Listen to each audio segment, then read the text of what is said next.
Oh, good evening, everybody. Welcome. Loud Horse Enough podcast. Tonight's another free for all night. We'll talk conspiracies. We'll talk politics. Wherever you want to go. Anybody in the chat, you can subscribe, like the channel, drop it in the comments. Dude, we will riff on anything tonight. Anything. And I mean anything. This podcast is for entertainment purposes only. That's right. We are not experts, therapists, financial advisors, relationship gurus, or parenting coaches.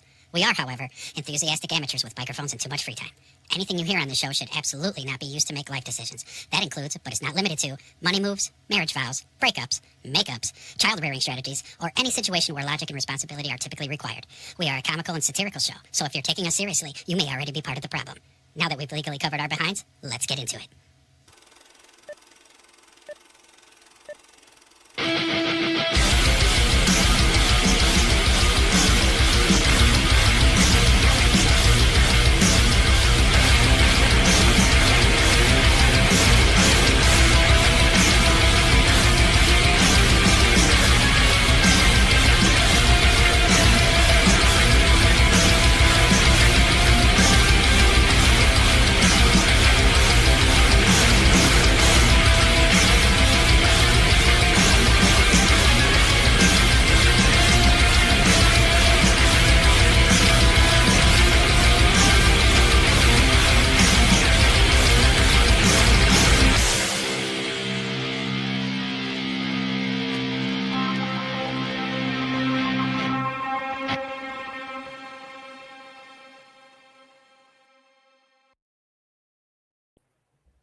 Welcome, Nice everybody. Intro. Beautiful Welcome. intro. Damn it. Welcome. Here we are. Another beautiful Saturday night. If any of you guys are on the East Coast, north or south, you're all freezing your asses off. Hopefully you're all nice and warm and toasty in your rooms. That's why I got the sweatshirt on, man. Because it's snowing everywhere from Maine to Florida. What the hell's going on? Weather manipulation. Let's start. Let's start with the conspiracies tonight. Right out of the gate, we're going weather conspiracy. Cloud seeding. Come on. Is it snowing HAARP in or Florida? DARPA? Which one is it? I don't know. They're both of We them. did this already, didn't we? We talked about this. We covered this. I think it's DARPA. I think DARPA is the one who makes the vortexes. Yeah. Hold on. We Guys got a in the polar chat. vortex. HAARP or DARPA. So I just asked Google, what's the difference between HAARP and DARPA? And Google says, Ezra, in business for the last time, none of your fucking business and go to bed. That's fair. Okay. Google's You know what? not That's fair. cooperating.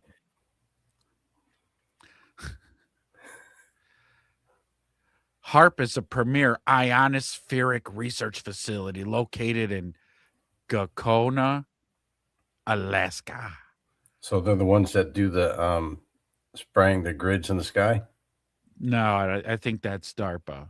Oh. HAARP is just I think they work together, honestly. That's what I'm saying. I think one is the prep and one is the chef. Yeah. You know, that cooks up the storms. Yeah. But which one's Gordon Ramsay? Make it snow, donkey! Where's my lamb sauce? This is raw. But yeah, anyways, it's colder than the witch's titty out there, and everybody's getting snow except where I live, undisclosed location. Yeah, everybody's getting snow except me. So that should narrow it down. If you've been paying attention to the weather the last 24 hours, you'll know exactly where I live. You'd be like, oh yeah, it snowed literally all around where I live here, and everybody else is getting snow, as I mentioned. I live on the East Coast, but everybody up and down the Eastern Seaboard is getting pummeled with snow, except the one area, and that's where I live. So that's where you're at. Do your research. And now, I encourage mad. Everyone to do your own research. I get always, and I get mad. Okay, I get mad. I'm originally from here, And so I like snow. I didn't move away from here because I didn't like the weather. I moved away from there for other reasons. But no snow. Just I don't get. You were depressed about the Bears turning in losing seasons over and over, so you left. Yeah. Well, no, I could do that anywhere around the world now, thanks to technology. But this was we're not talking about Bears, but they had a good year this year. They had a damn good run. But yeah, folks, I mean, a lot of good stuff going on. There was a huge like Epstein file data dump, and people are starting to sift through it now. And I mean, freaking really, it's all Twitter, and like you're finding out all these different things. Oh, look at this, because it's pictures, it's videos, it's all kinds of things. But it's still at the end of the day not going to show us shit. Yeah, can we see some active U.S. senators in there? Yeah, it's more teasing and manipulation. Can we get some Lindsey Graham in a dark room? Look at this. No, I'm going to show you. No, I'm not. I'm not going to show you. Where are you going, Pedro?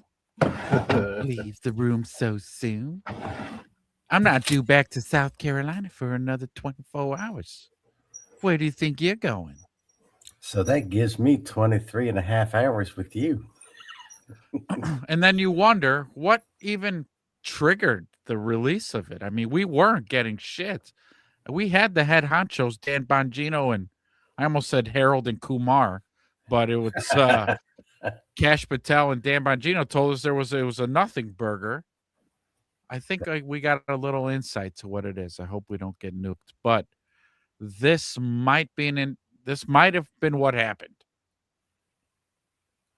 I'm not saying it is, but come on. Why haven't you attacked Iran yet? If you don't attack soon, I will release the Epstein files. Okay, BB, I'll do whatever you want. Yowzer. Yowzer. I think that kind of looks believable. I think that might be accurate. And so he not too quick to get on Iran. And so, okay, like I said, I'm a man of my word. We're going to release some of those files. And so, that's what we get. Just more manipulation and teasing. That's all. It's all it ever is. Okay. That is all it ever is. Is how can we make the population more out of their minds crazy? How can we do this? Well, I'll tell you what, let's give another little crumbs of Epstein, and that should get the crumbs. Or. And it's like, oh God. Yeah, and it's just more fuel for people to be more so, your guy did this and your guy did that, your guy did this, your guy that. Because everybody has guys. Everybody's on a team. Guys. Everybody treats politics like it's the NFL season. Well, that's that's kind of have you been watching Jimmy Dore lately at all? Me? No. Mm-hmm. I mean, a little bit, but not a lot. Why? What you got? Nothing pulled up right now, but what I saw a clip of Kurt Metzger on Joe Rogan. And boy, was he painting Joe Rogan into a fucking corner. Really? Yeah. It was brutal. Really? Brutal. What was he doing to old Joe?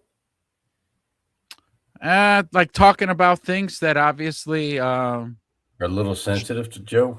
A little something Rogan's probably not allowed to talk about. Because here Joe Rogan, how do you say this? He knows everything, right? Joe Rogan, he knows everything. Yeah. Except for when Metzger brings up topics and he goes, "Oh, I didn't know that." All of a sudden now Joe Rogan doesn't know something now. Like, okay. I was unaware. Yeah. Oh, wow. I didn't know. Yes. Knock it off. It's just, again, don't forget about that big money bag you got some years ago. That didn't come I mean, he without already got it conditions. though, right? I mean, he should be good, right? It didn't come without conditions, is what I'm saying. Yeah, I'm sure there was a little bit of that. You're just not going to get 225 million or whatever the fuck he got. And talk about whatever you want, man. Floor's yours. No. Yeah, do whatever. No. You just no. You walk the line too. That's right. That's right. You say what we want you to say. Can make fun of any actor or actress or songwriter or artist, but don't touch that rail of the politics. Yeah. Let me see here. Let me see if and Elon hasn't been on in a while. I think Elon's kind of doing his own thing now. He's busy launching rockets, Neuralinking, and becoming Dr. Evil. Yes. This is the quiet part of his backstory. When they skip over, and for years he did this, and for years he launched rockets into space and put microchips in people's heads until finally the cup overfloweth, and now he's Dr. Evil.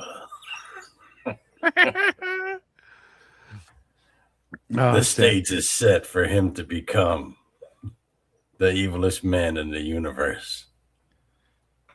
I hope my guys don't. I'm borrowing this from Revenge of the Sith, so I hope they don't. I hope they don't get mad at me and copyright strike me for this. But here we go.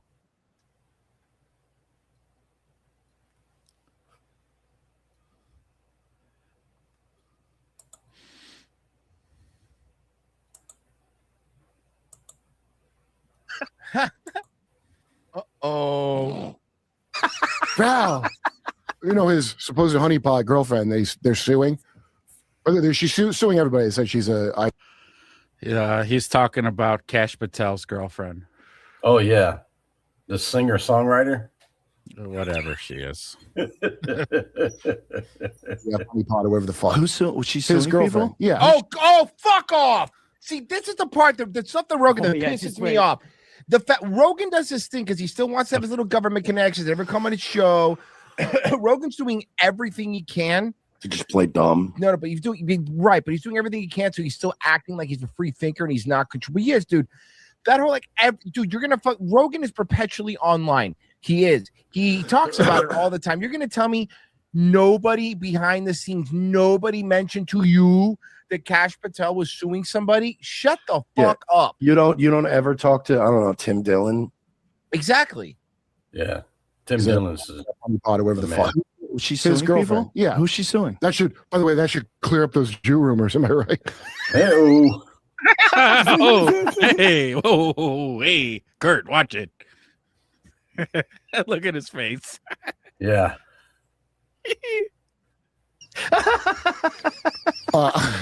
Kurt Metzger's latest appearance on JRE was pretty refreshing, especially how many AI.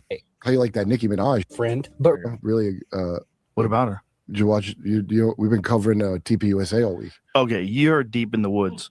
I'm not. I stay out of that. If it's he stays out of that. He's just friends with everybody involved. Yeah, he'll have him on the show. He'll talk about them. He'll talk about how much the Charlie Kirk thing, man. Charlie Kirk's this and that. He goes, yeah, I don't know about TPUSA. What's that? Rogan is doing. He said, yeah. Turning point, you. I don't know what that is. What is that? Like, I don't know what that is. Joe's acting fucking all brand new and shit. Everything he can to everyone still thinks he's like guy who questions everything, man. That guy's long gone, dude. This behavior, we know it. It's so because great. It seems like the right wing. Pause for a second. You and I have both talked about this. I mean, look, he's human, man. I mean, if somebody says, listen, it's $150 million contract. Yeah. It's $150 million. Nobody's bulletproof these days. Yeah. I mean, you're going to say, Okay, I'll hear you out. Yeah, we just want you to stay off of, these things and these people. Yeah. That's it? Yeah. Okay. You got it. And you still get the creative 100%. We just want you to stay away from these things. Okay. That's all I got to do. That's all you got to do. Yeah, but I think maybe the frustration comes in is, then don't. Well, I guess you got to fake it. Well, the okay, fact that so you're faking here's it, the and thing. everybody can tell that you're faking it. Yeah. Yeah. I mean, and that's where, you and I have even said before, where we'll just tell people, listen, we got a big sack of money. We're not going to talk about that. Sorry. I wonder if that's in the fine print. Could you say that? I don't, why not, man? I mean, you don't have to say who you got it from. I think maybe the biggest clue would be the $150 million, right? Yeah. Wow, that's a lot of money. Yeah. Right. And it came through Spotify. So who owns Spotify? Who's behind Spotify? Who's invested in Spotify? One of them. One of these guys. Yeah, it's one of the corp, right? That guy, right? Yeah. That doesn't mean you can't rag on them.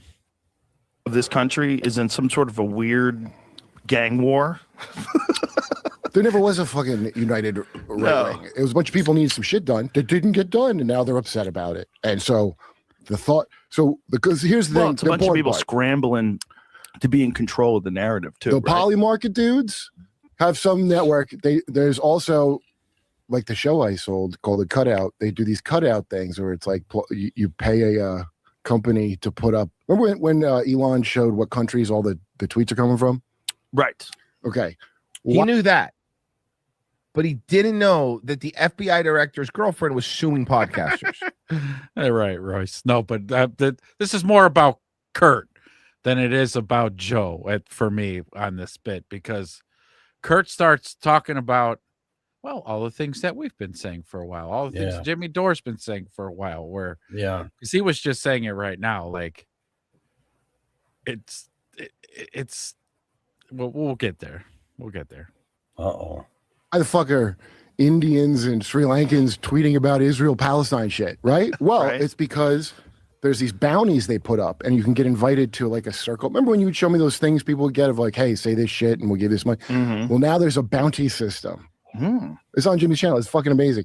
So a bunch of people that I will watch them just like flip and say a thing like it's their job to say it. It was their job, but they're trying to hit a certain amount of engagement, and then you get like 50 grand. And it works both ways, I'm sure. I'm sure both a lot ways of with what? Anti-Israel stuff, people being paid a bounty, don't you think? Yeah, but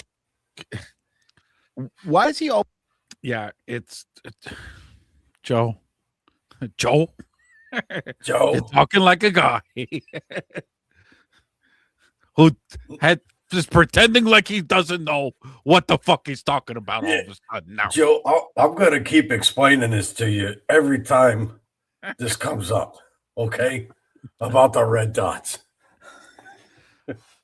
How many fucking times with the red dots, Joe? Knock it off, Joe. Always have to do this thing where he has to make it fair. It's okay just to have information and also not be like, yeah, but what if the other? No, you don't always have to do that. You could just sit there and be like, yeah, you're right. That's fucking weird. Lost the next generation of trauma-controlled fucking mind slaves because on TikTok, these psychopaths bragged about crimes they did to people. And all the young Zoomies are on there, including in America, where we were force-fed woke bullshit by the oligarchs who are now suddenly horrified because they didn't think it would blow back, that their kids would absorb that crap. Guess who has not had woke programming for the last 12 years? Israel.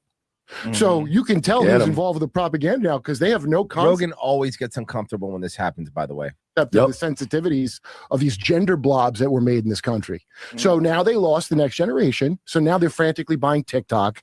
They're putting Barry Weiss in charge of fucking. I hate Barry Weiss. And what bothers me the more is like the. Where's the part that's coming up? Jesus like that. Was probably tired from a long day of hard work at the View. Oh, I forgot and ChatGPT about this. Oh, What? Oh my God.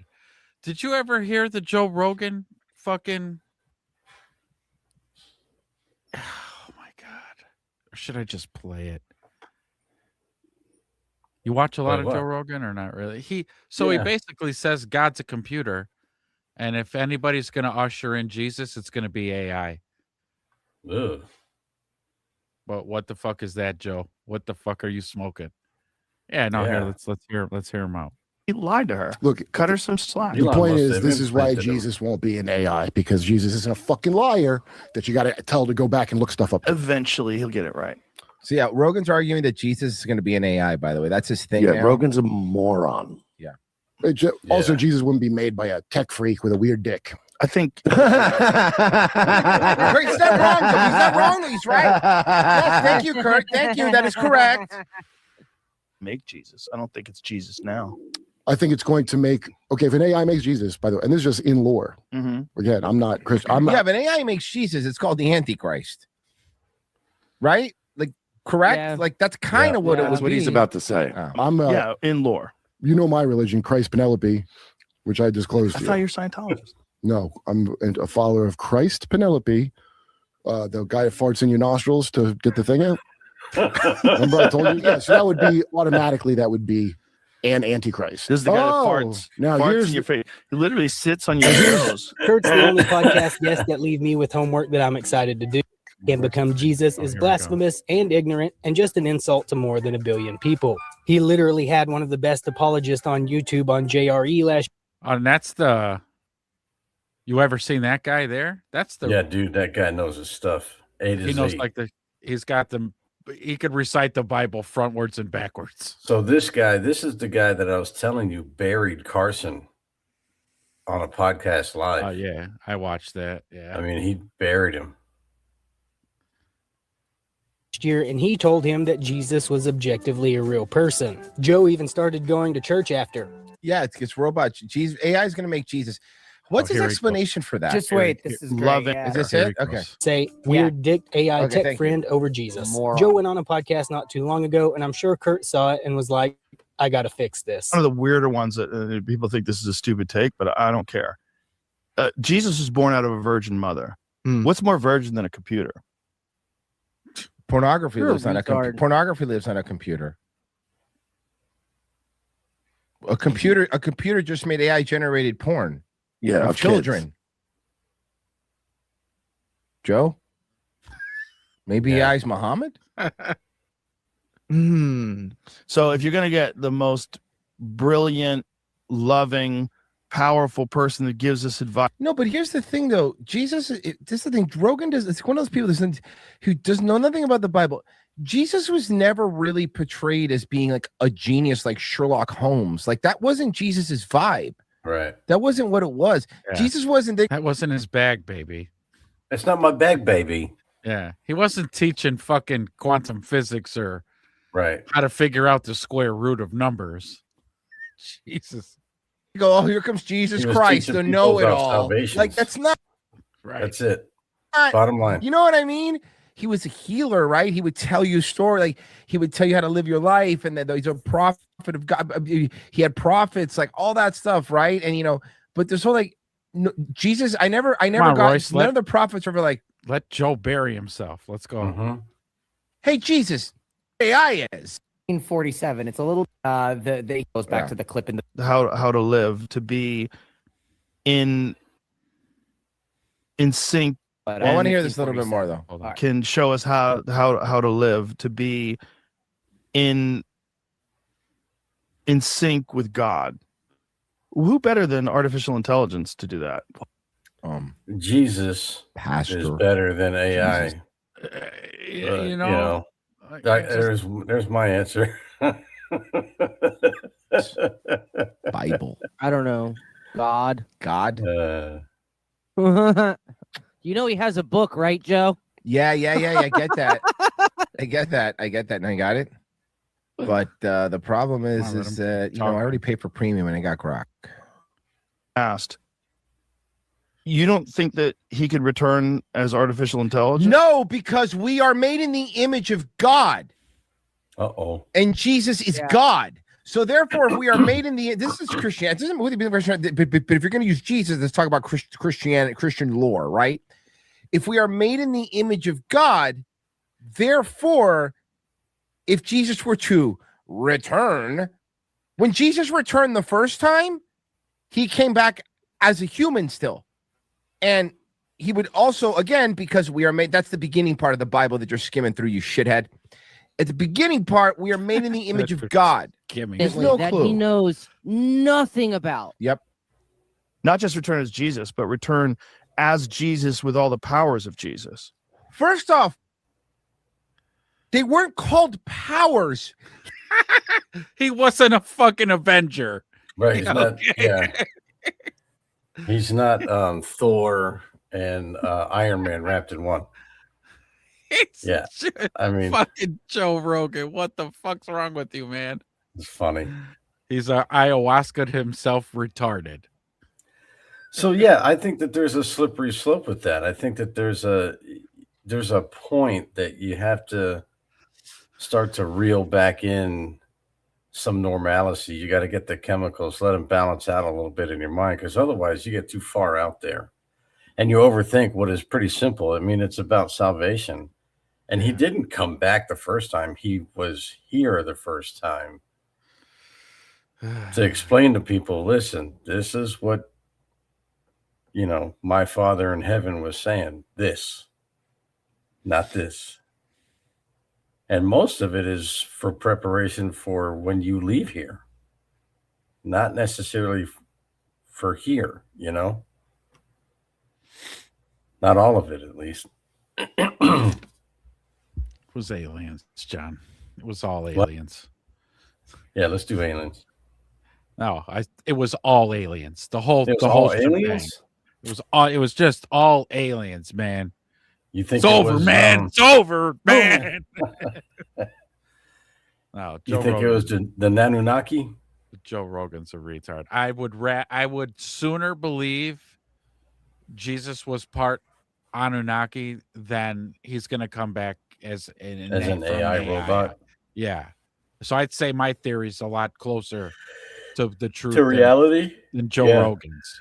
And I don't make $150 million. So there's that. Joe Rogan, man. My God. Woo. Let's see. Hey, let's see if how far we can get into this one. Here's my old little buddy. May he rest in peace. This is an old conference, and I know the old guy's been gone from us for a long time. That's up on a projection screen, man. I like that. Yeah, that's old school. Yeah, man. I started writing my books, which began almost June. The final one in the series called the Earth Chronicles will be.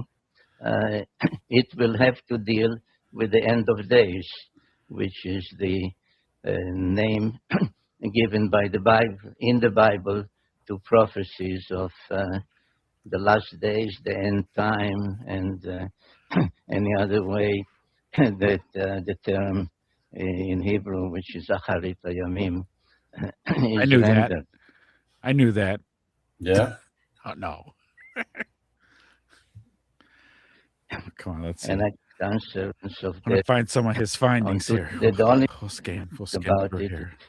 The part say, well, there's a planet when the another planet started to write in 7. Yes, his first book. The 12th planet. The 12th planet.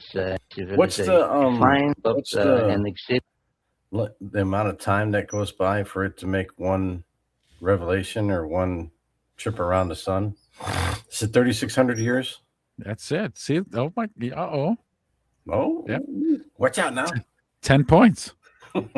Yeah, 3,600 Earth years for Nibiru to go around once. But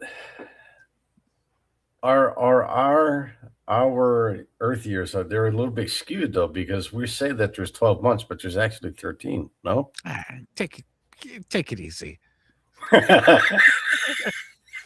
Am I going too deep already? Take it easy. I just cannonballed into the deep end. Yeah. Cannonball. But there's actually 13. Lousy March weather.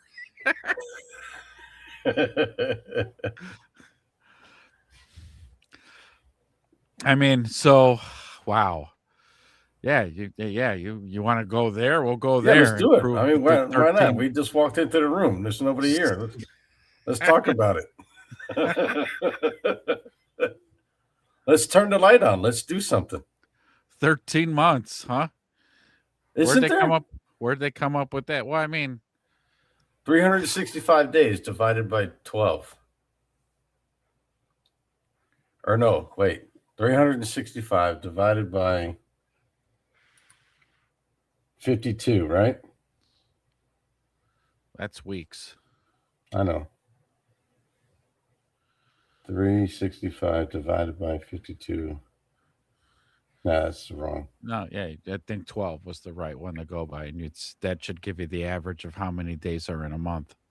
365 divided by 12. 30 days. See? 12 months. Where's this 13 months coming from? Wait a minute now.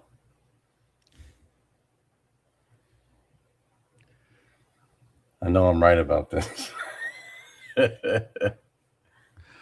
Now, I've heard it before. I've heard this one lady go down a rabbit hole proving that there's 13 months. There is. Hold on. Let's see. I'll ask. What's the 13 month situation about? What's this all about?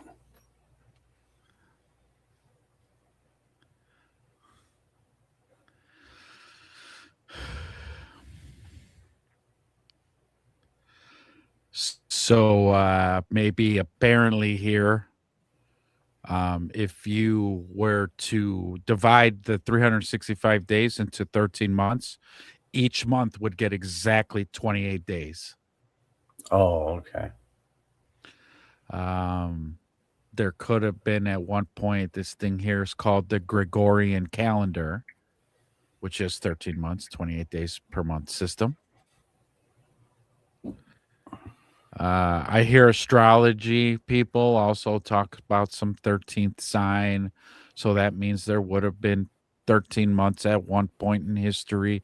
Let's also not forget that, Roman Caesars, Augustus, August wasn't even a month and he made it a month named after himself. So I'm born in a made up month.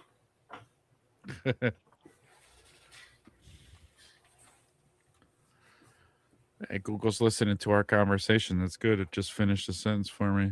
Nice.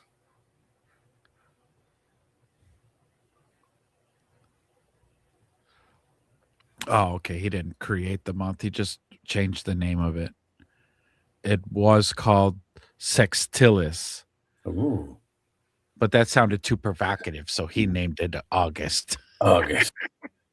Look at every time we get an influx, we get a baby boom every time we come around this month. Well, maybe back then it was sex month. There's certain months that mark certain occasions throughout the year. Look right here. Let's see. Original name. And maybe he was like, you know what? Maybe this is a little too on the nose. Why don't we call it August instead of sex month? Yeah, I mean, my wife wanted to call it Fucktember, but I was like, babe, hey, take it easy. All right, look at the original name Sextilis, as it was the 6th month of the original 10-month Roman calendar. They had a 10-month calendar? 10-month calendar. I didn't know that. The Roman Senate renamed the month Augustus, later August, to honor the emperor, who felt the month was lucky for him. Oh. While a common legend. That's when I do the most killing, and it's in August. I feel like I really got a good wind behind my back. It's lucky. It's a lucky month. Lucky month. August, it rules the sign of Leo. The sun is the ruling planet for that. So the sun, very lucky. All right, And then let me read. Oh, geez. I gotta read the breakdown. All right. I'm getting nowhere here, John. I'm not getting nowhere. We're trying to get to the bottom of this 13 months. All right. I want to understand this. Keep it down in there. All right, just really quick, couple more sentences. It has 31 days. While a common legend suggests Augustus added a date to match Julius Caesar's July, Sextilis already contained 31 days before it was renamed. Similar to how July was named after Julius Caesar, August was named after his adopted son and successor, Augustus. Great.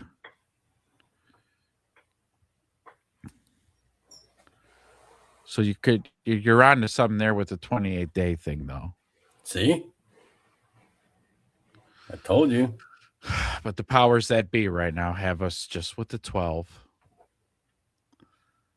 That kind of changes the whole thing with astrology, though, too. I mean, everything everybody thought they knew would be wrong if there was a 13. It would be off, right? Everything would be off. Yeah. But then that wouldn't make any sense because the whole way that it's kind of structured right now is perfect. Just the way it is. It's 12. Yeah. You would think that the cycles would keep like shifting every year and then all of a sudden, Pisces wouldn't be so awesome and cool. They'd be fucking angry and short-tempered and have no patience. Right. because they'd be Aries after 1 year. Yeah, and after you're 1 year. "Come on." So, I'm not done though. We need to, because I've heard this.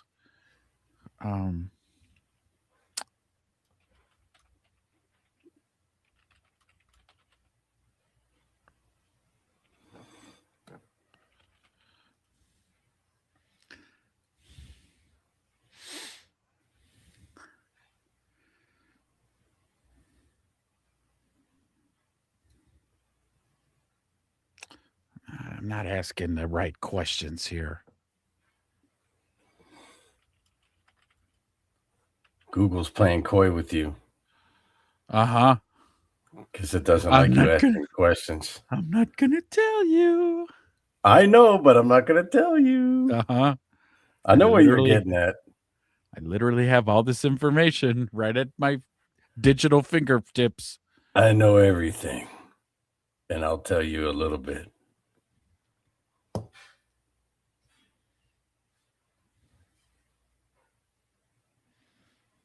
Oh, I mean, that's not far back enough. I thought I'd be getting like some ancient information here, but all I'm getting is some kook back in 1902 had suggested the 13-month calendar.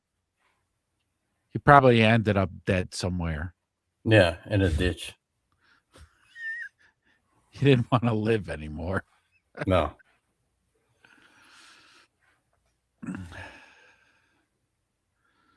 The 12th planet. There's only 12. Step into my office. All right, let's go, Sitchin. What you got? I or anybody else would say to somebody, well, the Sumerian civilization, you would get some kind of a blank fluke. The Sumerian. Oh, my God. Can you pause it for a second? Yo. When did he die? I don't know. A few years ago. Is he the dude in that movie with Jack Nicholson when he turned into the werewolf? Is he the doctor? That's where I know him from. I doubt it. He's the freaking doctor. I'm telling you. He was in that movie.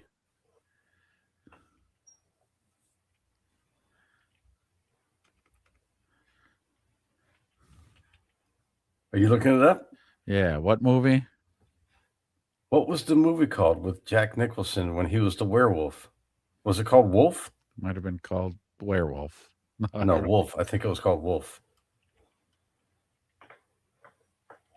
Wolf. I'm asking if Zachariah Sitchin was in any movies at all.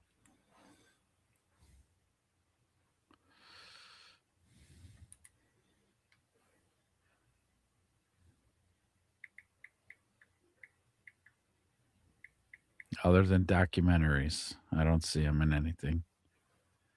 So now I need to look specifically at who played the doctor in the movie. Yeah, there you go.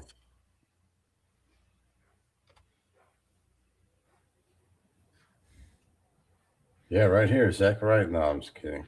Nah. Dr. Vijay Eliseus is played by actor Puri. Damn. Looks just like him, though.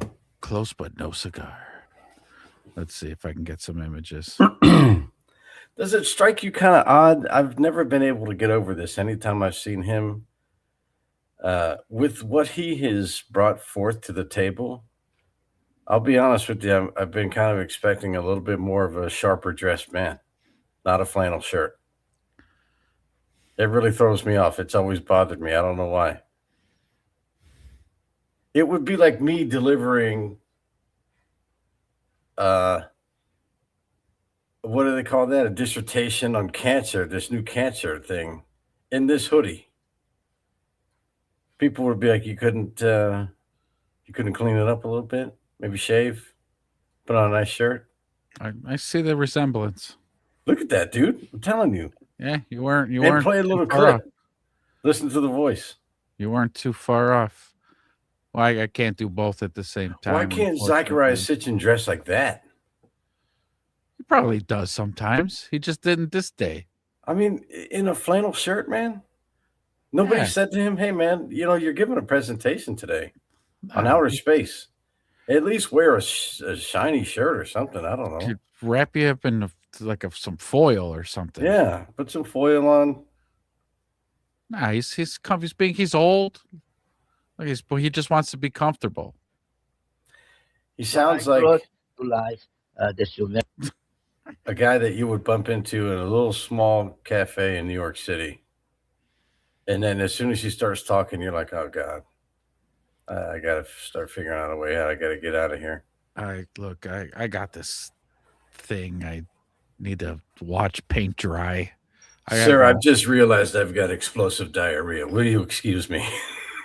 But wait, I have one more thing to tell you about. Yeah. I got you, Chief. All right, I'll be back. Yeah, 13 planets. I got you. I got to go. Aryan civilization, which was really a most amazing civilization. It blossomed out in what is now southern Iraq, in that part of the world. This is the ancient Near East. This is the Mediterranean Sea, the Red Sea, Egypt. What's he doing with the pointer? Things He's all over the place. Does he shake? Does he have tremors? He's very old here, okay? He died just a few years after this. So he probably has a little bit of, the yips. They couldn't give him a young lad to hold that thing steady? Etc. So about 6,000 years ago, an incredible civilization appeared there, and all those that deal with it use such words as suddenly, unexpectedly, out of nowhere, because there was no gradual or any kind of precedential civilization that you had this and this and this, and this was a higher level, a higher stage. Yeah, it just popped up out of nowhere. Yeah. One day it was just flat. The next, it was a metropolis. Suddenly, from what we may call primitive, though they were not primitive people, but they were farmers, hunters, etc. But suddenly there appeared cities, high-rise buildings, angry New Yorkers yelling and swearing and hailing chariots. People driving chariots and leaving the meters running. Ripping people off in the streets. Very rude. Very Horrible. rude. Horrible behavior. Despicable. Societal organization, kings, priests, codes of law, literature, art, music, musical instruments, all of that within a very short period, appeared about 6,000 years ago. And I sometimes find it necessary to ask people to stop for a minute and think, what is 6,000 years? So this is what's great about Sitchin's work, right? We can question it a million different ways. However, when somebody's a seeker, like truly trying to seek some kind of knowledge or information, type 1 data is like the best kind to get, because type 1 data is like tangible. Like here's the proof right here. Right. You know, like type 2 data is like me saying, oh man, you should have seen what I saw. I'm telling you, it was this, that, and you know, and then like when I saw Bigfoot, you should have seen it. Yeah, so that's like type 2, you know, and then type 3 is even worse, because you saw Bigfoot, you told me, and then I go tell that guy. Now the separation gets even more, and it gets all convoluted. But this whole presentation on Sumeria and Sumerian civilization, I mean, he's going to show consistently throughout this thing that type 1 data tablets. Like, look, it's right here. Right. When he gets to Enlil's star map again, it's another thing. Like, well, what the fuck is that thing? So we are about 2,000 years removed from the time of Jesus. Now, that time was about 2,000 years removed from the time of Abraham. And then add to that another 2,000 years, and that's where we are talking about, where this great civilization appeared so suddenly. And without devoting the whole evening to that civilization and all the thirsts to which we owe a debt. For example, if you look at your watch and you have 60 minutes in an hour, why do you have 60 minutes? Because that's the basic Sumerian mathematical system called sexagesimal day 60. They went from 1 to 60, and then like we go from 1 to 100 and 101, then we go. Yes, they created our mathematical system. Trying to see if we get to more. There's more tablets.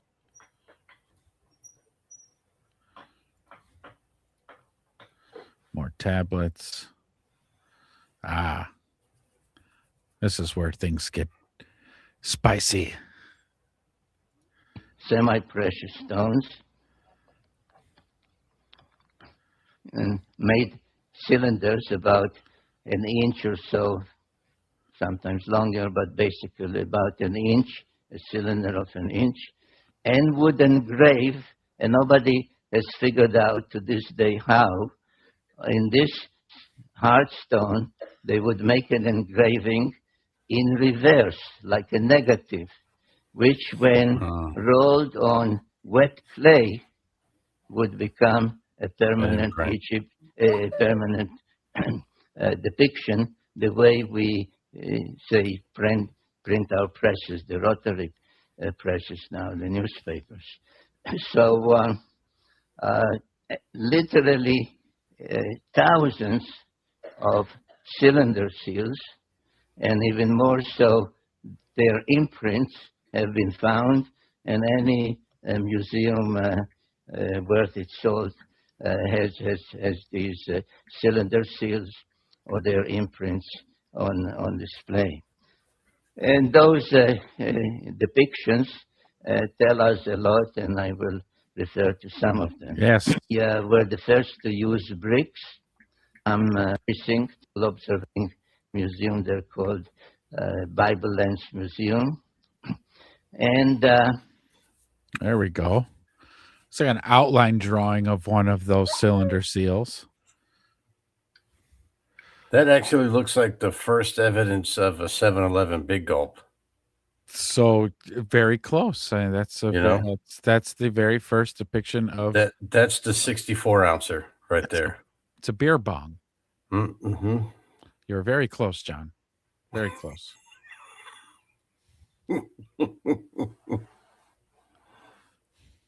The correct answer was beer bong. What I wanted to say was right here. Kudos, and Kang. Where are you guys from? We're from an unnamed nearby ringed planet. Yeah. The two Simpsons aliens. Yeah. Those guys are awesome. They might be onto something. It's interesting the clothes that they draw them in. You know? Yeah. And the eyes are triangles. Why are they triangles? I think the noses. Yeah, but look at the one all the way to the right. See the eyeball and the triangle? Oh, yeah. Okay. And then the one all the way to the left, that's another eye socket. Oh. You know what? We do have triangle spaceships. We do. Maybe that's them. Those are spaceships. Maybe. Or just B-1 bombers. Well, usually like too, when you're drawing eyes from the side, they are kind of triangular. Are they? Mm-hmm. Give me. Like a jack-o'-lantern? You don't draw, John. Okay, I do. But yeah. But that one all the way on the right, though, he's kind of like side-eyeing whoever's taking the picture. He's side-eyeing him. Yeah, he's looking at him saying, are you drawing me right now? Yeah. I didn't give consent to that. I thought you were asked numerous times to not do that. Didn't we talk about this the last time you did this?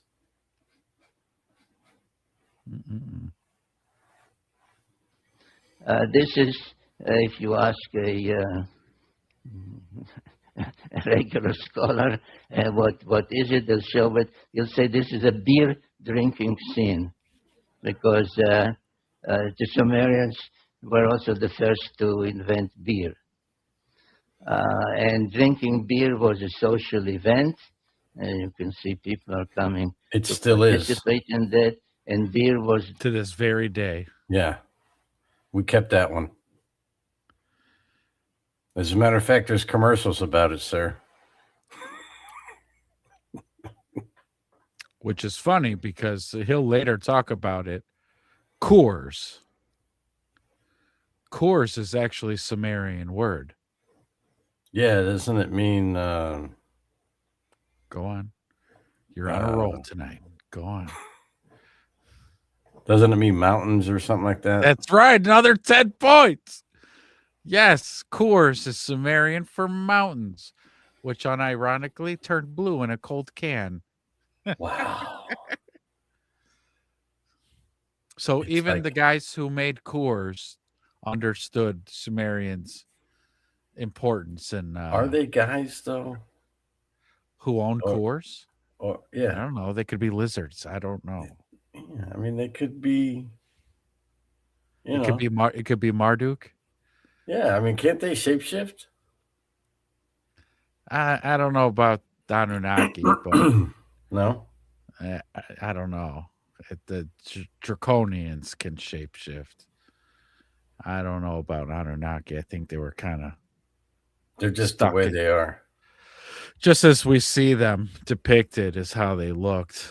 I think again, if they fused their DNA with Homo erectus, then So and created Homo sapiens is what you see now. I'd say they kind of resembled. So Mystique from the Marvel X-Men universe. Yeah, she's draconian then. She's Ooh. Although those people in Marvel are mutants, not Well, aliens. that's what we call them. We don't know. It's not like anybody said, "Hey, where are you from? What are your folks called?" Well, yeah, They that's just said you're a freak. But I think in the Marvel universe, they were born and had moms and dads and stuff, but they had mutations in their, or were they abducted in their DNA. So we'd have to have Henrock on the show to let us know that lore, because I'm not much of a comic book guy. Well, neither am I. I'm just asking questions. Yeah, I don't know the answers to that. I don't think any of those kids in Marvel were abducted by aliens. You never know, man. That's a good I'd pitch that to Marvel. That's what I'm saying. Open the door up, expand the box a little. You know? Come on, man. All those characters, they were all abducted. Yeah. There was no mutations. Right. The aliens did it. The aliens did it. Marvel people. Ooh, what if it was Thanos abducting everybody so that he would have somebody basically to challenge him? Boom. See? You're in the wrong line of business, man. I know. I don't know what you're doing with your life day to day. I don't know. You should be writing Hollywood executives, man. Look, I'm about to flip the whole Marvel shit upside down. Are you ready? Are you ready for this? Thanos is a bad guy. And they're like, yeah, we know, stupid. But wait. There's a twist. Oh, shit. Hey, 30 of you's in here. Thank you for coming in, finding your seats, hanging out. We appreciate it. Don't forget to hit like, hit subscribe, hit all those good things. It's free. You know what it is? Whenever I put on flannel and whenever I see somebody in flannel, I think you'd let the flannel go. Just let it go, John. I think lumberjack, woodsman. He could be a woodsman. I tell you what, you know what would be okay with me? If he was smoking a cigarette, I would be 100% fine. I would not say anything about the shirt. I think later in the presentation, he lights one up. He lights one up, and then with one eye kind of half closed, and starts talking. And he's talking, and it's dead. And the smoke trail's going in his eye, and that's why he's like, he goes, I hold on.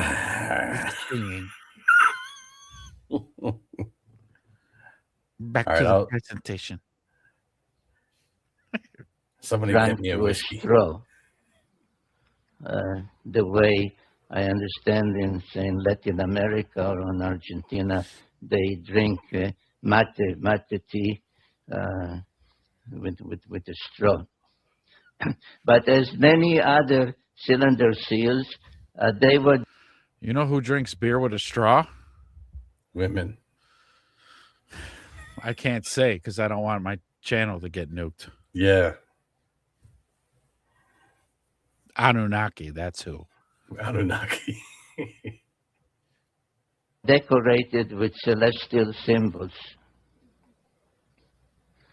And if you study this one, you'll find out that it depicts the sun, it depicts the earth and its moon, it depicts what we call the asteroid belt, which is a belt orbiting between Mars and Jupiter, and nobody knows, or nobody, I mean, I say nobody because I do. Oh my God. Claim they. Can we record that laugh? He's an evil little man. That's what I'm saying. Can we record that somewhere? Can we separate that? That's got to go on our intro. I'd have to do it in post. Yeah. That's got to do it. That's got to be on our intro. Right as it kicks off. because I do. I know, none of you No. Don't know how it came about. It's the remains of some planet that was destroyed, exploded. Except that if a planet explodes, the pieces fly in all directions, and in this case, they orbit like a belt between Mars and Jupiter. So you also have Mars and Jupiter. So he's reading into this whole thing a lot.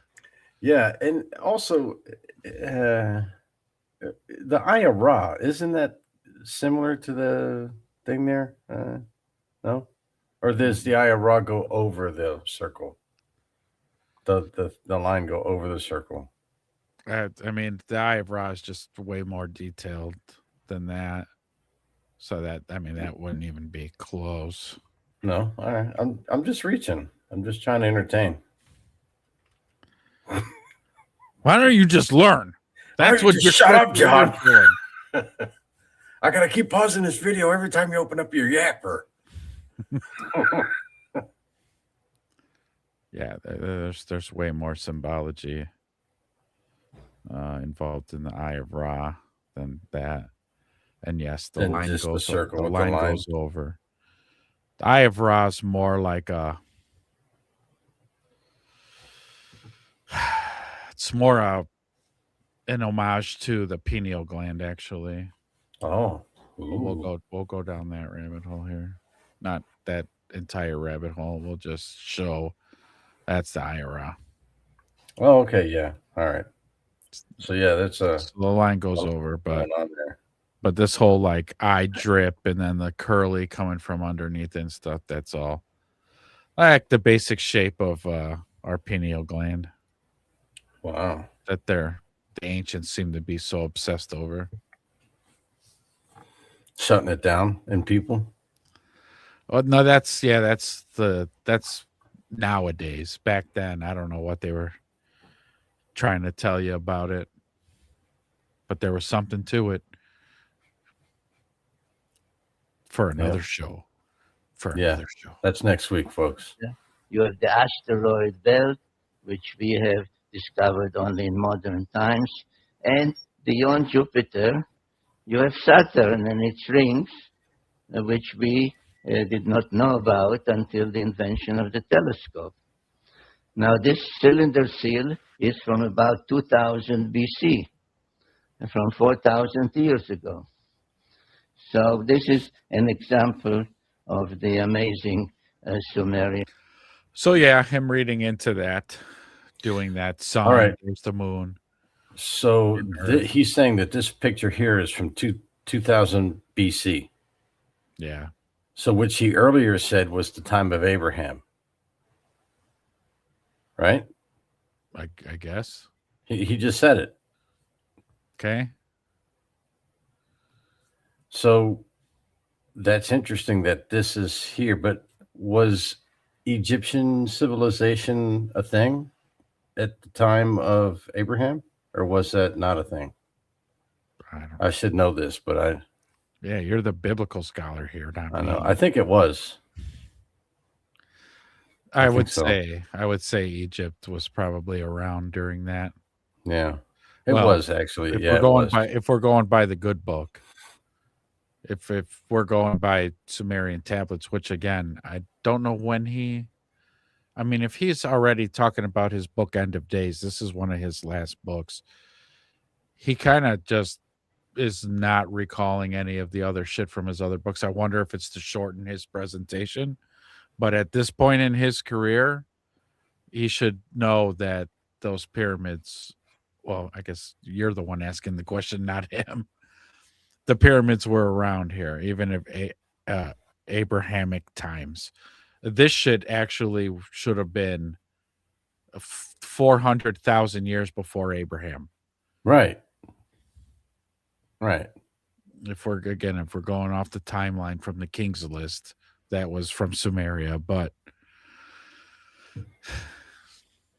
I don't know. Sitchin's all over the place. He's an old man here. Let's give him some grace. Give him a little leeway. Again, he probably just had to consolidate a lot of this shit so that his presentation wasn't a 4-day thing. Because it's a lot of information, I guess. I don't know. Yeah. And knowledge in astronomy.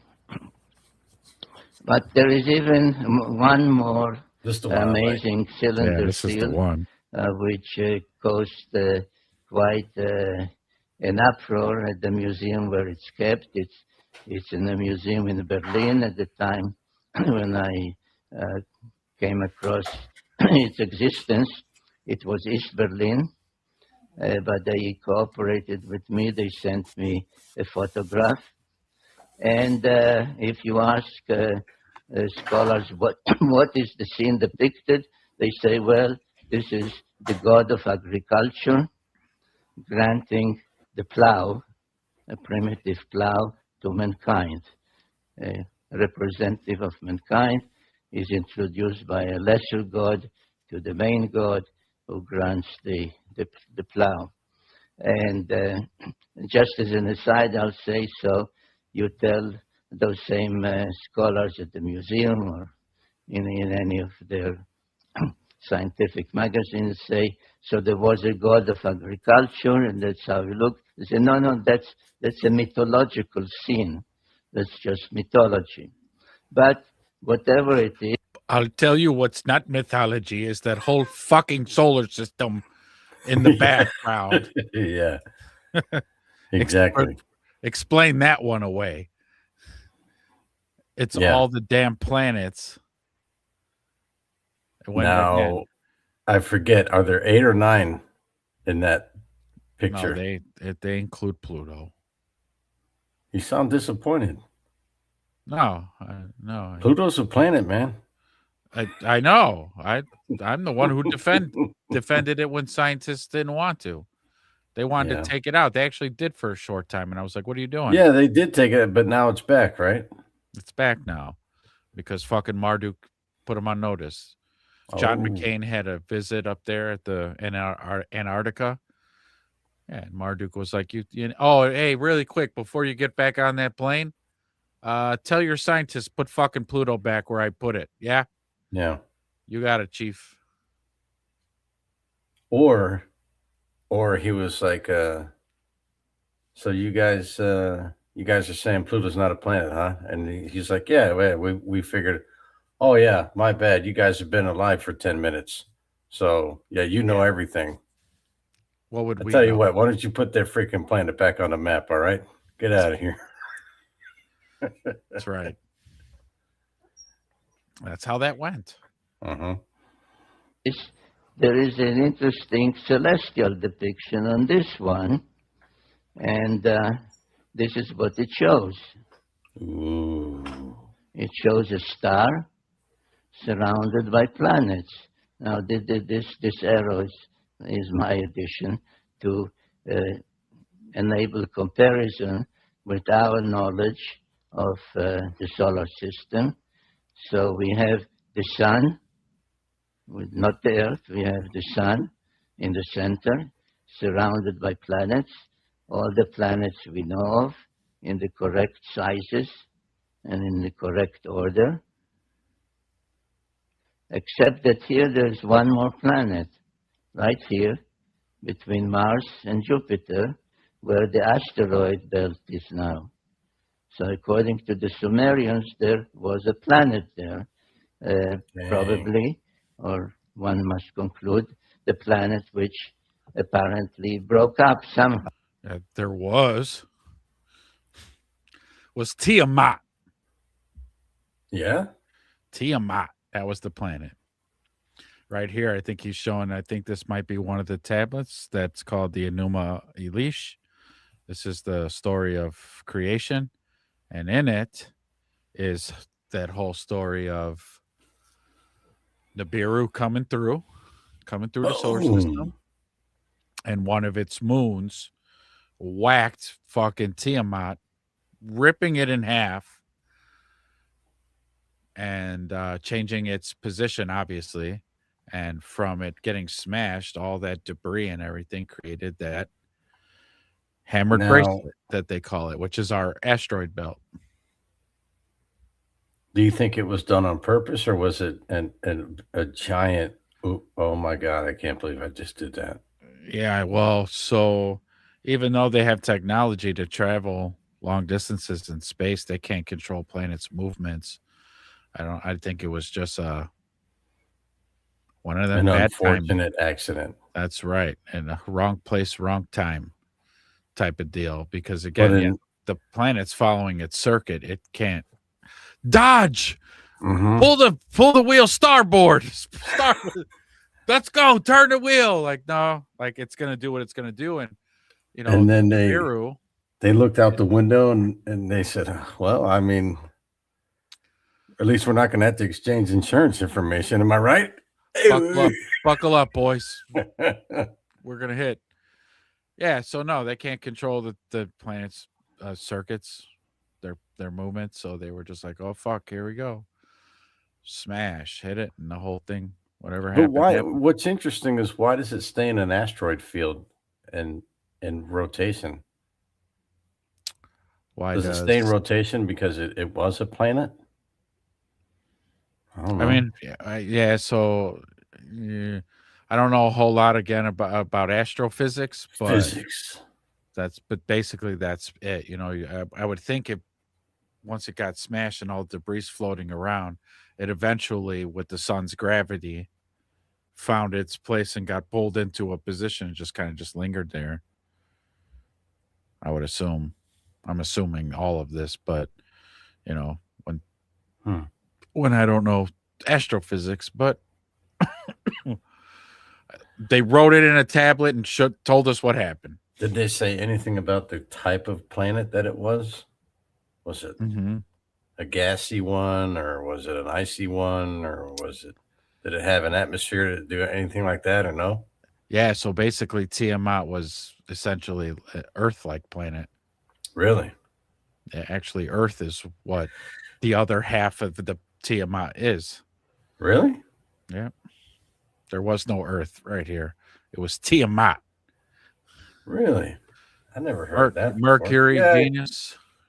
you probably Mercury, did tell me Venus, Tiamat, Mars, Jupiter, Saturn, so on and so on.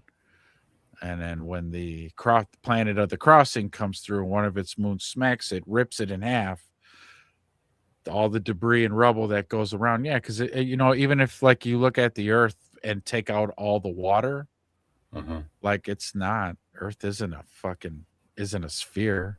It's got big chunks missing out of it and stuff. It just gets a sphere because it's 80% water.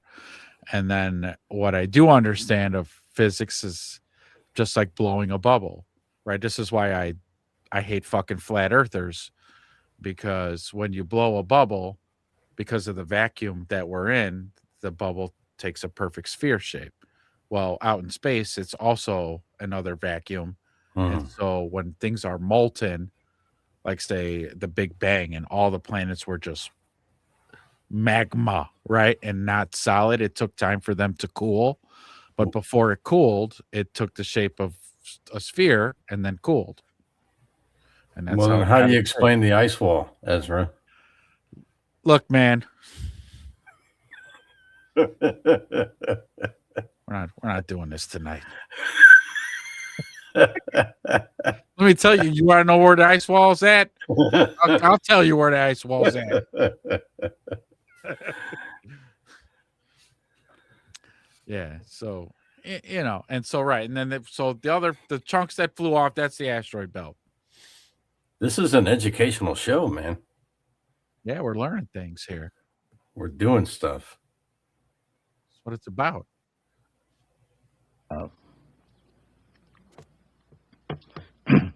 Now, if you could get hold of Sumerian guy and said to him, what planet was that and what is the somehow? How did that planet break up? He'll say, well, that's you're asking me something that is been written about in one of our books. It happens to be a clay tablet, not the way we think of books. And that tablet is actually part of 7 tablets. And once they were discovered in a library in northern Mesopotamia, in an ancient library in northern Mesopotamia, and the contents of that story on those tablets was deciphered. They have since been referred as the 7 tablets of creation, paralleling the biblical tale of the 7 days of creation, 6 days of actual creation, So that's and really then interesting. 1 day in prayer. He just said they parallel the 7 days of creation in the Bible. That's really interesting. Very. Yep. Grace of the Creator. So this is one of the tablets, I think the 4th one out of the 7, known as the Epic of Creation, or sometimes known by its opening lines, which is how the Sumerians used to name their epic tales or their tablets in library catalogs, because they were actually set in libraries, and on each shelf there was a tablet that listed all the texts that are on that particular shelf, like a catalog tablet. So no, it's not sometimes known by its opening words, Enuma Elish. Now, what does the Enuma Elish say? The Enuma Elish tells the story how the Earth came to be, how our moon came to be, how that extra planet came to be, and indeed how the whole solar system came to be. And I devote in the 12th planet, and then in another book, Genesis Revisited, chapter after chapter to explaining this epic of creation. But I'll just give you now the the gist of it in a couple of minutes. The cliff notes. Yeah. Give us the cliff notes. And they say that once the solar system began to coalesce, the way our modern scientists say, around our sun, and the various planets began to form, an invader, another planet, thrust out of some other solar system, passed near ours, but as it passed near our solar system, it began to be pulled in by the gravitational pull of all those other planets and changed course. Now you will notice an interesting thing, that while all the other planets rotate in one direction, which is counterclockwise, as we say, this one orbits in the opposite direction, which being unusual is called retrograde. But as it was drawn in the opposite direction, inevitably it collided with one of the olden planets in our solar system, which in the Enuma Elish text is called Tiamat. And this planet, the invader, which later was named Nibiru, acquired various satellites or moons as it was passing by the other planets. Tiamat, which is treated as a female celestial entity, had 11 satellites, one of them quite large, unusually large, called in the tale Kingo. And when the clash finally occurred, it referred to in those texts as the celestial battle. Tiamat was hit twice, actually. This is just one of the drawings from my books. was hit by some of the moons, the satellites of the invader, and was broken up. Half of it became bits and pieces, the asteroid belt, which those texts, and the Bible in chapter 1 of Genesis refers to as the hammered bracelet, because it orbits like a bracelet around the sun. And the other half was thrust into another orbit, carrying with it Tiamat's largest moon to become our planet Earth and its satellite, the moon, an unusually large one as things go in our solar system. Now, without spending time this evening on the subject, but it's in my various other books. For example, you know what modern science says about our planet Earth, that all the continents used to be on one side. On the other side was just a huge cavity that was filled with water, and it's still called the Pacific Ocean. If you read about the origin of the moon, etc., it all corroborates, it all agrees with this Sumerian cosmogony. And now... and that was it. How's the cliff notes there? Any questions, class? Are any questions? Anybody in the chat, any questions? Huh? Tiamat? Huh? Split in half? Changed orbits? Half became the asteroid belt, the other half became Earth. Yeah. Correct. And in its origin, its original state, right, Pangea would have been all the continents together. Is how it started, but you know, earthquakes and the shifting plates and all that good stuff made everything spread around. You know, so in a way, so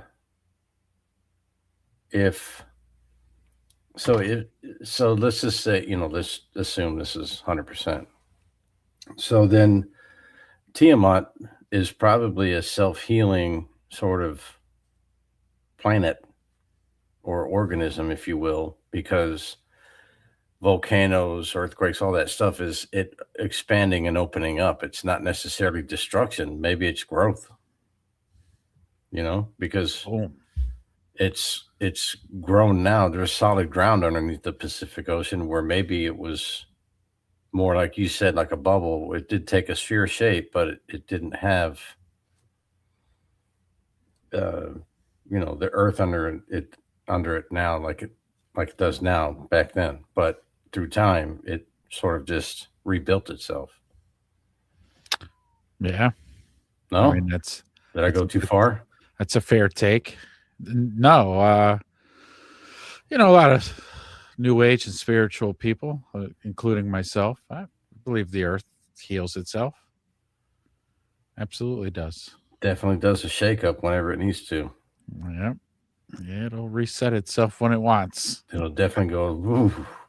Yeah, shake it off. Get those. Shake it off, like Taylor Swift says. No. However, when the invader planet hit Tiamat, Tiamat was a. It wasn't a. This was, you know, millions of years after the beginning of the universe, that this whacking with the invader planet happened. Mm-hmm. So it was already a solid rock doing its thing. Yeah. And then got hit. And was still a rock. Just again, somehow ended up at some Goldilocks range. Because again, Tiamat, they say it in the other writings. Tiamat had water and plants and things like that already on it. Had vegetation and stuff. Yeah. And whatnot.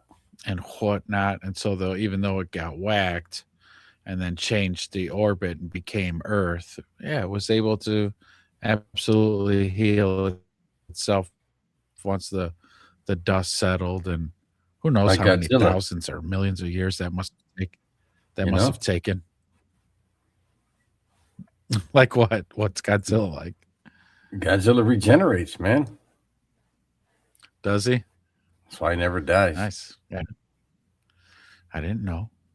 Now you know. I still got to watch the Godzilla movies. I have not yet. You got to watch Sat Godzilla down minus and- one, man. It's on Classic. Netflix. Is it? Yeah, Godzilla minus one. It's a good movie. The 60s ones are a little goofy, you know. The first two, they were actually trying to make it scary. But then it got a little goofy. Then there's flying Russian kicks from Godzilla. Godzilla flies. He uses his hot breath as a rocket, you know. No way. And he just flies backwards. Really? Oh, yeah. Okay. So at that point, the Japanese were like, okay, we're not able to get this thing scary. Let's just lean into this now. Right. So we're making comedies. Okay. Got it.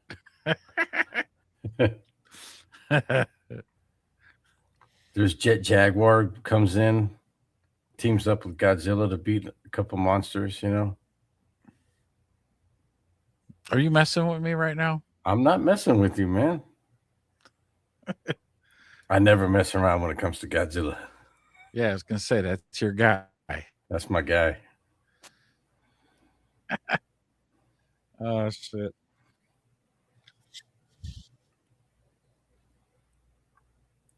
Hold on 1 second here. Any more questions? Class, anybody? No? Comments? Does anybody have a comment or question about his fashion choice for this presentation? Please. Will somebody please help John out here and back up on the flannel? Somebody in the comments, if you were Sitchin giving a presentation at a UFO conference, would have went with something else other than a flannel? Let us know. Yeah. If I walked in and they said, yeah, Sitchin is in here giving a presentation, and I saw a guy up there in a flannel, I'd be like, oh. The janitor? They gave it over to custodial to do this. That's what they think of this guy.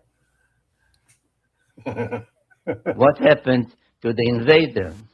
According to the Enuma the Epic of Creation, the invader itself became a member of the solar system, a 12th member, because they counted the sun, the earth, its moon, and not 9 but 10 planets. Ooh. So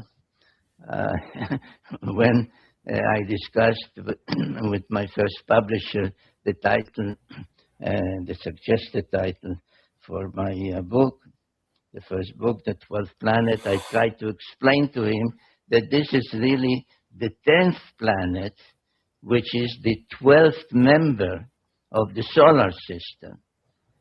And he said, Sitchin, we'll call it the 12th planet.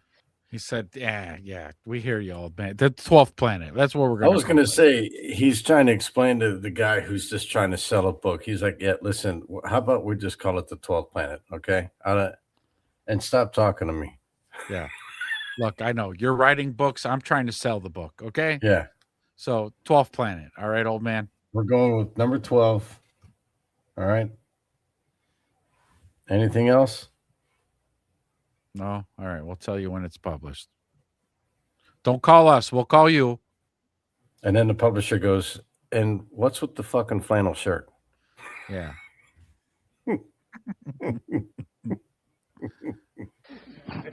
So it is known as the 12th planet, though it is in reality the 10th planet. And all the Sumerian tales do include the planet we call Pluto as part of the tale. So I wrote on my website a piece when the astronomers meeting in Europe decided to dethrone Pluto and said it's not really a planet, it's a planetoid, it's this. I wrote a piece on my website and said, let Pluto stay the way the Sumerians had it. So this is the planet that remains in orbit and has been renamed Nibiru. Now, on many Sumerian and afterwards Assyrian, Babylonian, and so on depictions, all the 12 members of the solar system are depicted, and you can see the sun, you can see the moon, you can see this Nibiru, whose symbol became the winged disk. You can see all the others with their symbol, and you can see the 7 dots, which is the symbol for Earth. Yeah. Is that what I'm seeing? No. 2 Pegasus? No. If anything, they're probably bulls. Okay. Bullheads. Now, you may well say this is wrong, because we all know that Earth in New Age parlance is the 3rd rock from the sun. Right? So there's Mercury, Venus, and Earth. Was that a saying that is when true, he was doing this? But I think it always was. It's always a saying. 3rd rock from the sun. Mm-hmm. Okay. Which I think here too, he'll mention that every time that the Sumerians in their texts referred to Earth, they actually called us the 7th planet. Really? Only because, again, they're not native to here. So they're counting from the outside going I was in. going to say, are they counting from the outside then? Okay. Yeah. And then us who live here and have never left the planet will count from the inside out. It's all about perspective. That's right. It's all about where you're from, where You you're know? at. It ain't where you're from. It's where you're at. It's where you're at. if the Sumerian incredible knowledge was given them, was not acquired by them from their own observations without telescopes and all other modern equipment, if it was given them by somebody, let's assume for the moment, coming in from outside the solar system towards Earth, then they would say Pluto is the first. And then there's Neptune and Uranus. And then there's Saturn and Jupiter. I don't and like Mars when people say Uranus. Be the 6th planet.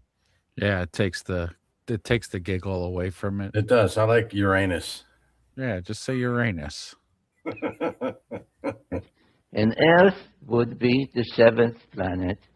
So Earth is quite correctly depicted by the symbol of the 7 dots, the number 7. And this is something I would like you to keep in mind as we proceed with this presentation, because it is very significant towards an appreciation of the evidence from. Oh. Uh-oh. There it is right there. There's the depiction of the planet getting hit. That's right. That's right. That's why I put that there. It was an accident. Crash. But yeah, that was first chapter of that walkthrough. Boy, if I'm gonna, you know what I'm gonna do is I'm going to next time. You could speed up the video's playback speed. Yeah. The old guy, he's fumbling and stumbling on his words. It's like listening to Joe Biden. So we're gonna speed him up so he could go a little bit faster. He's the kind of guy to where if you sit down next to him on a bus or a plane, you can't get away from him fast enough. But maybe if you're having a coffee, you might sit there and, all right, give me what you got, old timer. Yeah, there's this bartender. One more. Uh-huh. One more. Over And here. get this guy whatever he's drinking. Yeah. Because this feels like a slow burn. Uh-huh. But yeah, that was super interesting. He said, remember that fact, because going forward, when he starts quoting the tablets, a tablet, if you didn't remember that we're actually the seventh planet, as you go through, you'll get confused and go, why are they talking? Wait a minute. Why are they talking about Saturn so much? Uh-huh. Wait, all this stuff happened on Saturn? Like, no, I told you to remember the seventh planet actually is Earth, you dumb fuck. Oh, that's right. I knew you weren't paying attention. I forgot that. I forgot. But yeah, that's man, that's a deep rabbit hole there. Yeah, it is. It is. But it's fun though. That one's got a lot of room in there. It's not so tight, if you will. You know, and again though, the important thing for me is that it's not hearsay. It's they found these tablets. They unearthed them. Right. What did you call that evidence? Tangible evidence? What is it? Type 1? Type 1 data. Type 1 data. Yeah. Where they found it. Yes. And so, you know, with type 1 data, you got to look at it. You got to sort through it. You got to try to understand it. And for as many, there's like thousands and thousands of these tablets that they've translated. And when they're saying the things that they're saying, you're like, wait a minute. Time out. What do you mean beings from another planet came here? The hell are you talking about? Right. Like, you know, some old written stories that they have found could have been a tale of love or loss or good fortune. And hey, you know what? I had a hell of a harvest this year. You know, things like that. But this one to go, well, what? Beings came here from another planet for what? Gold. Right. They got tired of digging, so then they made hybrids from their blood and our blood and which was what? Against the law. Who could possibly sit around and think of that shit and waste their whole life writing this space saga in not prehistoric times, but pretty damn ancient times? Come up. Well, I know one guy who did. We're waiting. Oh, you ready? You ready for the answer? Yeah. Punchline, yes. George Lucas. Oh. He wasted it and then gave it over to Kathleen Kennedy, who tanked his or shall I say Enoch? We're gonna get to that. Yep. We're gonna get there. When we get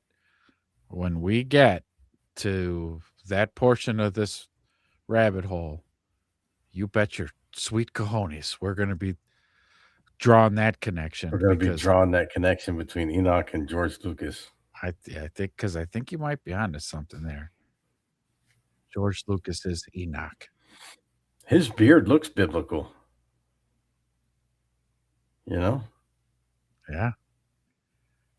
There's something there. Hey, and you know what? You know what George Lucas wears a lot of? Fucking You ready flannel. for this? What? It's the flannels again. Yeah.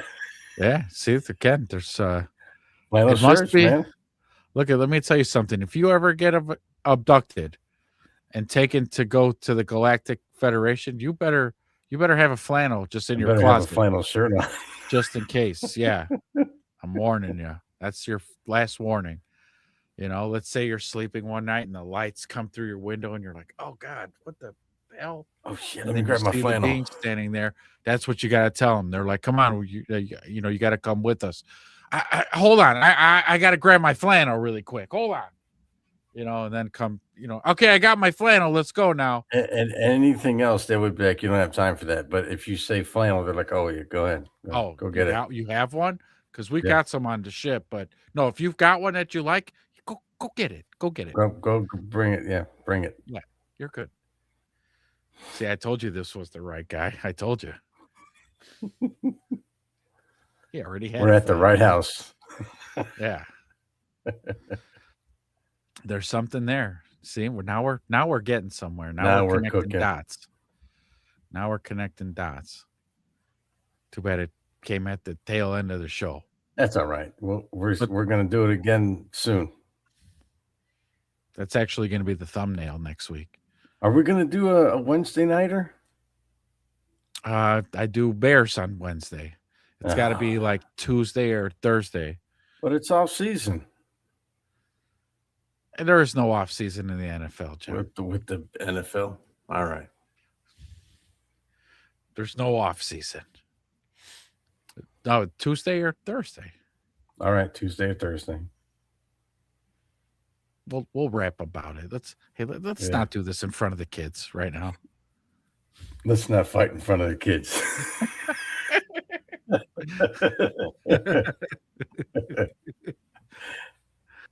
We're sorry, kids. Sorry, kids. Mommy and Daddy love each other very much. Just sometimes things flare up. If you guys are following me on Twitter, I will post on Twitter once we decide if we're going to go. Shit, it can even be Monday even. But Monday is going to be hard because when football season cycles back around, then Monday is going to be a tough one. Tuesday or Thursday. But like I said, as soon as we figure it out, I'll put it on Twitter and let you guys know, hey, Loud Horsing Off, we're doing Saturdays at 10 p.m. and whatever other day and time we come up with. The one during the week, and it won't be a long burn like Saturday nights. We'll come on, we'll bust out a few jokes, and then we'll call it a night. Mm-hmm. It's going to be a slapstick night, Mm-hmm. We're going to do it, like you said, we're going to go through some quick jokes. And then pistol hands, and then we're out. That's right. Yeah, that's right. But yeah, 30 of you hanging out the whole night, man. Appreciate it. Nice. Thank you, guys. Make sure you guys hit that like. Again, subscribe. You guys learned a lot about the solar system, predating Abraham a little bit, according to Stitchin. That's got to be worth a sub, right? Yeah. And we also learned that flannel is good anytime. That's right. If it's good enough for George Lucas and Sitchin, it's got to be good enough for you. It's good for directing movies and giving presentations. So at your next company meeting, don't be scared to throw on the flannel. Go with the flannel. Go with confidence.